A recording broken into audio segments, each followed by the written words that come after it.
Hi everyone, this is David LeSal, Education Director of the National Center for Restorative Justice. Thank you for taking a minute to be with me today in this video.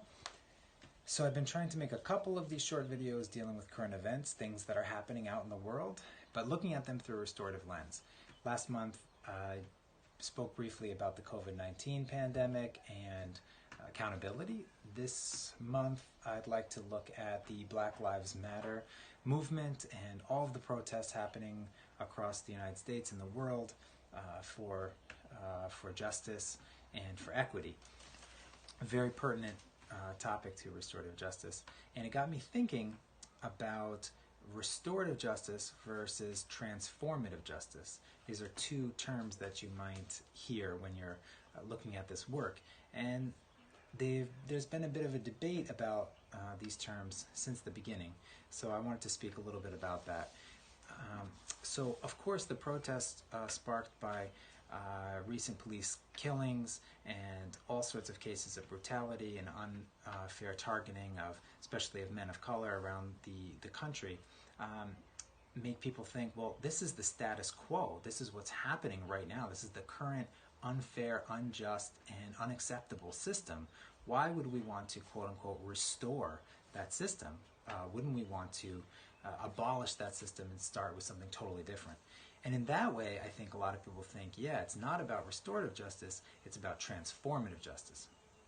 And even though I don't want to get caught in semantics, the words we use are really important, so it's important to look at that. It's a great point, and I think one that resonates with a lot of people, that we need to transform the system rather than restore it to some status quo, which is unacceptable.